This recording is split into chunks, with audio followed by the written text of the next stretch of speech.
आप सभी का हमारे जीएसपी ऑनलाइन स्टडी चैनल पर स्वागत है। बच्चों, यूपी बोर्ड में क्वेश्चन पूछा जाता है कि जो डी ब्लॉक के एलिमेंट होते हैं उनका इलेक्ट्रॉनिक कॉन्फ़िगरेशन लिखिए, ऑक्सीडेशन नंबर बताइए और एटॉमिक रेडियाई।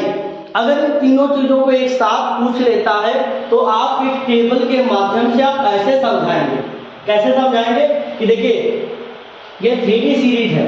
3D सीरीज क्यों है? क्योंकि इन सभी एलिमेंट का लास्ट इलेक्ट्रॉन 3D में जाएगा। बेटा कहाँ जाएगा? 3D में जाएगा, इसीलिए यह 3D सीरीज कहलाएगी। आप सभी का इलेक्ट्रॉनिक कॉन्फ़िगरेशन बना के देख भी सकते हैं। स्कैंडियम एटॉमिक नंबर कितना होता है? 21। तो हम पड़ोस वाला जो आर्गन है 18 उसको यूज कर लेंगे। और हम जानते हैं इनका इलेक्ट्रॉनिक कॉन्फ़िगरेशन क्या होता है? NS2 और NO-1 D 1 से कितना 10। तो बेटा यहाँ पर याद रखिएगा 3D के लिए n बराबर कितना लेते हैं? 4 लेते हैं। n बराबर कितना? 4। तो यहाँ पर क्या होगा? 4S2 और 4 में से 1 निकल जाएगा तो कितना बचेगा? 3D1। तो स्कैंडियम का 3D1। ऐसे ये आर्गन, ये क्या रहेगा? 4S2 3D2। ऐसे इसमें वैनेडियम आर्गन के बाद क्या? 4S2 3D3। और क्रोमियम का बेटा इसको बता देते हैं कि D5 कंडीशन ज्यादा स्टेबल है, इसलिए 4 आता ही नहीं है। एक इलेक्ट्रॉन इसका भी क्या होगा देखना, ऐसे 3D5 एक आता तो 4 हो जाता। S वाला भी इधर चला गया है तो 3D5 हो गया है। यहाँ पर आर्गन 4S1 3D कितना? 3D6 कितना रहेगा? 3D6 नहीं। एक बात समझिएगा, यहाँ जो इलेक्ट्रॉन था इसको रिटर्न बैक मारेगा, ये 5 हो जाएगा। मतलब कहने का मतलब ये होता है कि D5 कंडीशन स्टेबल है, इसलिए D सबसे जो है या तो D5 या D10। क्यों? क्योंकि ये ज्यादा स्टेबल है। आयरन का ये आर्गन हुआ 4S2 3D6। उसके बाद क्या हो गया? कोबाल्ट में क्या रहेगा? 4S2 3D7। निकेल का आर्गन 4S2 3D8। कॉपर का बेटा 9 स्टेट नहीं आएगी, 4S2 3D10। जिंक का आर्गन यहाँ पर क्या? 4S1 सॉरी यहाँ बनता है 2 और ये 3D10। ये मैं पहले भी बता चुका हूँ, पर याद रखिएगा ये हमारा क्या हो गया? Electronic configuration. अब देखो बेटा ये तीनों इलेक्ट्रॉन अगर निकल जाए तो कितना चार्ज आएगा? +2। कितना आएगा? +2। और कहता है टाइटेनियम में +2 और +4। अगर मान लो दोनों S निकल जाए और D का 1 निकले तो +3 आ जाएगा, और सारे इलेक्ट्रॉन निकल जाएंगे तो +4 आ जाएगा। पर टाइटेनियम की जो मोस्ट प्रोबेबल ऑक्सीडेशन स्टेट है +3 और +2 ही है। वैनेडियम में देखो 5 है, अगर ये 2 ये और 3 ये दोनों निकल जाए तो क्या बन जाएगा? 5+ ऑक्सीडेशन आएगी। कंपाउंड कौन सा है? Vanadium pentoxide. कौन सा है बेटा? वैनेडियम पेंटाऑक्साइड में वैनेडियम में 5+5 ऑक्सीडेशन स्टेट है। क्रोमियम खास करके +3 और +6 बहुत ऑक्सीडेशन शो करता है। जैसे याद रखना इधर K2Cr2O7, यहाँ पर कितनी ऑक्सीडेशन स्टेट है? +6। और एक होता है KCrO4। एक कौन सी स्टेट है? K2CrO4। इसमें बेटा निकालोगे तो तुमको कौन सी ऑक्सीडेशन स्टेट मिलेगी? +3। तो कहने का मतलब होता है क्रोमियम की दोनों ऑक्सीडेशन स्टेट +3 और +6 ज्यादा देखने को कंपाउंड मिलते हैं। मैग्नीशियम में देखिए यहाँ पर +2 +3 +4 +5 +6 +7। याद रखिएगा सबसे ज्यादा ऑक्सीडेशन स्टेट शो कर रहा है इस वाली सीरीज में।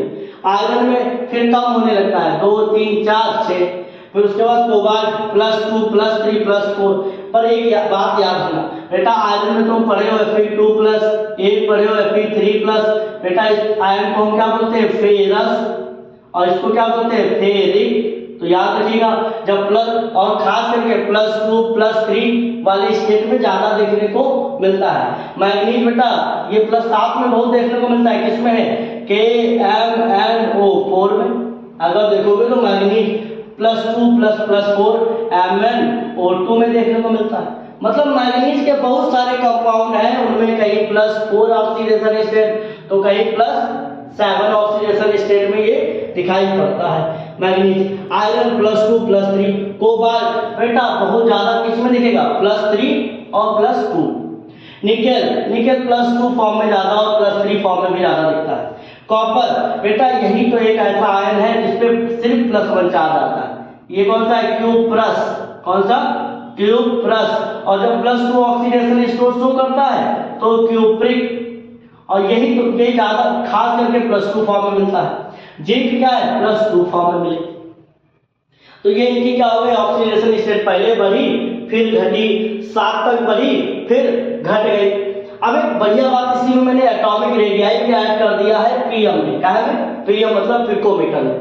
कहता है स्कैंडियम 144, फिर कितना है 132, 122, 118, 117, 117, 116, 115, 117, 125।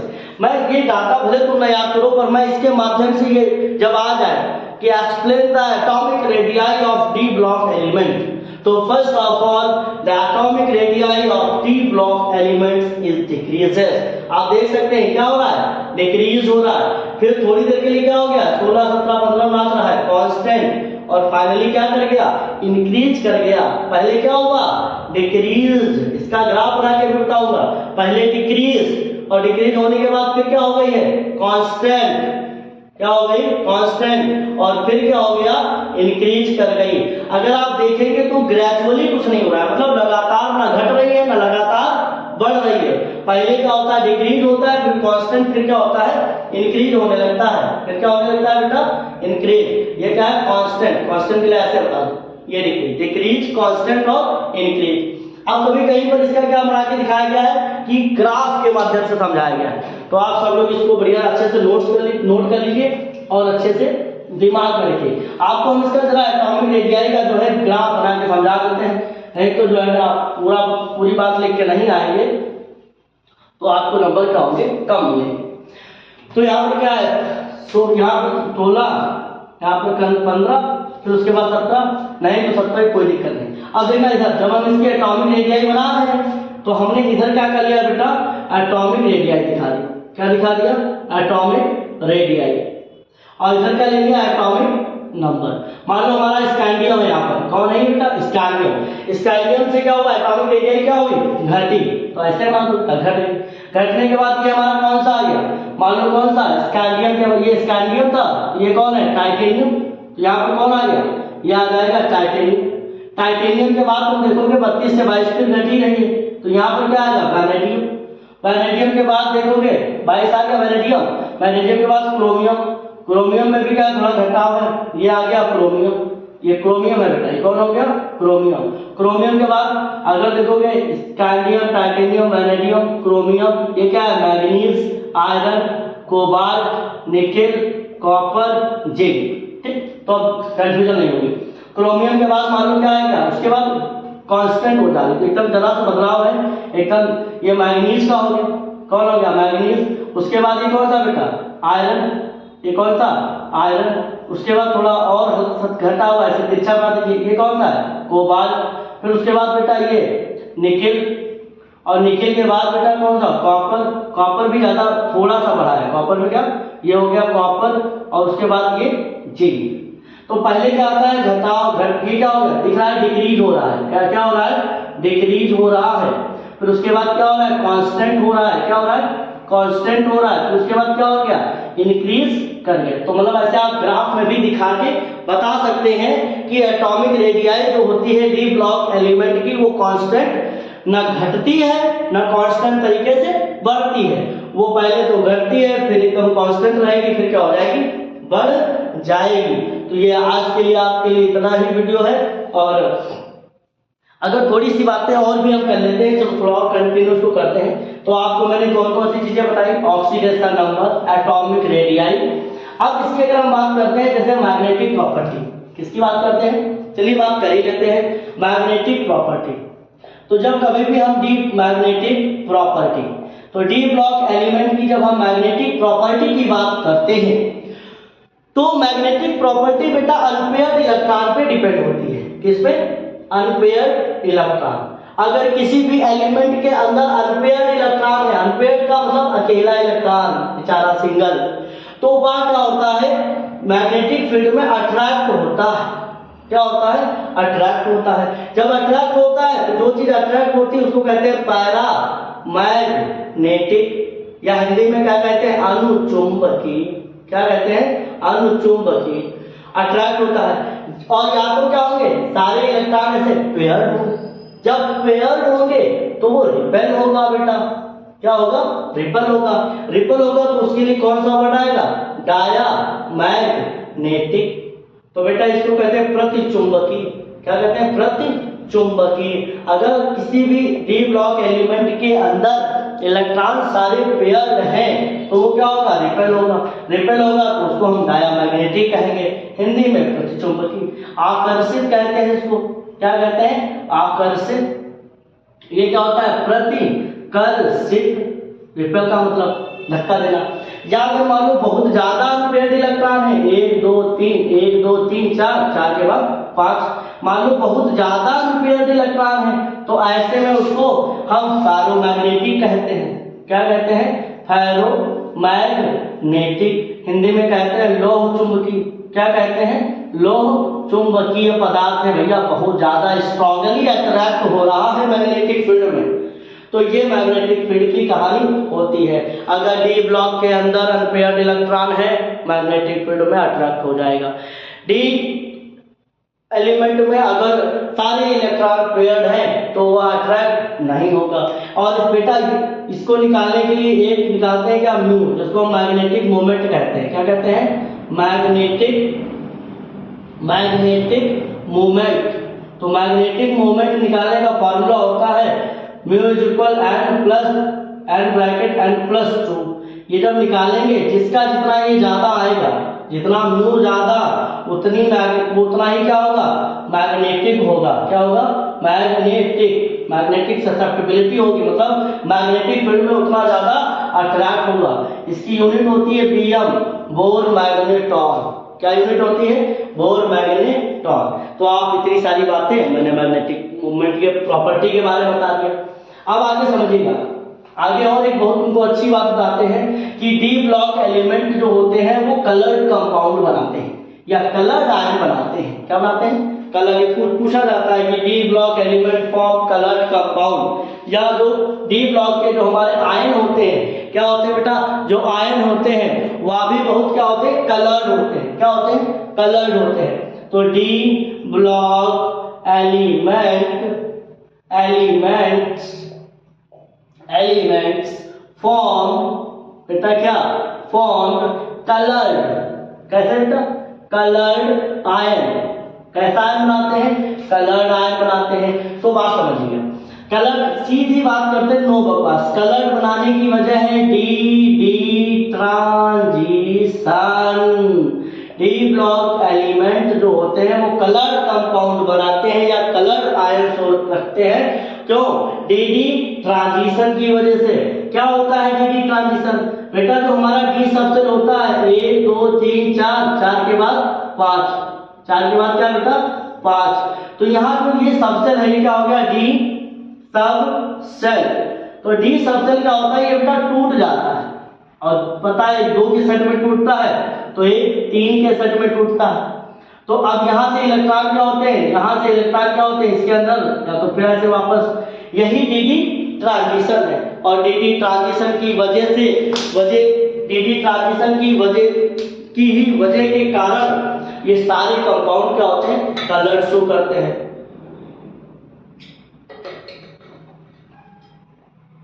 तो ये हमारा क्या हो गया? डी ट्रांजिशन हो गया। तो ये भी पूछा गया है। अब दूसरी बात बताते हैं, और अब खास करके जो नेक्स्ट प्रॉपर्टी है वो कभी कभी पूछा गया है, इंटरस्टिशियल कंपाउंड। क्या है? Interstitial compound. तो इंटरस्टिशियल कंपाउंड जो है, कंपाउंड इंटरस्टिशियल जो कंपाउंड होते हैं बेटा सुनना, इसमें होता है क्या, जैसे मान लो हमारा ये आयरन की रॉड है, इसमें आयरन के सब एलिमेंट होंगे, सब एटम काहे के हैं, सब आयरन है, ये सब आयरन के एटम लगे हैं बेटा, काहे के, आयरन के एटम लगे, सब आयरन है। अब इसके अंदर कार्बन या नॉन मेटल के, किसको, जो हमारे नॉन मेटल होते हैं, क्या होते हैं, नॉन मेटल को क्या करते हैं, इंट्रोड्यूस कर देते हैं, भर देते हैं, और जहाँ ये छोटी छोटी जगह रहती हैं वहां पर वो जाके क्या होते हैं, कार्बन वगैरह क्या होता है बेटा, बैठ जाता है, क्या बैठ जाता है, कार्बन वगैरह यहाँ पर क्या होता है, कार्बन जो जगह दिख रही तुमको, यहीं पर क्या होता है, ऐसे कार्बन जाके बैठ जाता है।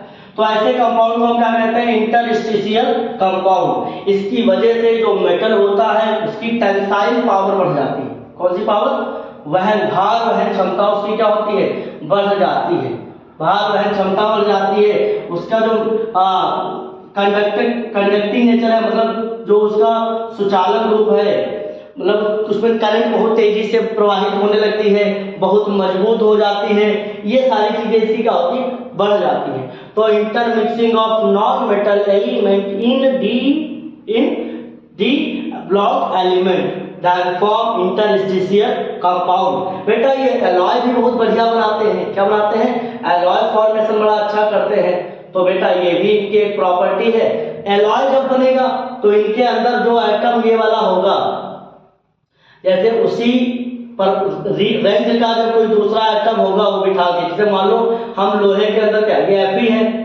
Fe के अंदर हमने क्या भर दिया है, क्रोमियम, क्रोमियम का एटम आ गया, क्या आ गया, तो इसका साइज और इसका साइज बराबर होगा। मतलब एलॉय बनाने के लिए देखो इंटरस्टिशियल और एलॉय में अंतर है, यहाँ नॉन मेटल को भरते हैं, छोटे छोटे स्पेसेस को वो ऑक्युपाई कर लेते हैं, यहाँ पर आयरन के साथ हम कोई भी मेटल जो लगाएंगे या इसके अंदर जो मिक्स कराएंगे उसका साइज इसके बराबर होना चाहिए, तो ये एलॉय बन जाते हैं बेटा, क्या हो जाते हैं, एलॉय। और साथ ही साथ इनके अंदर कैटालिटिक प्रॉपर्टी भी होती है, बहुत गुड कैटलिस्ट होते हैं, जैसे निकिल बहुत सारे रिएक्शन में यूज करिए, पैलेडियम, निकिल, पैलेडियम, प्लेटिनम, ये सब हमारे क्या है, कैटालिटिक इन नेचर होते हैं। तो डी ब्लॉक की जो कहानी थी वो बेटा मैंने समाप्त कर दी, तुमको 3D और 4D के साथ साथ ये सारी बातें बता दी। धन्यवाद।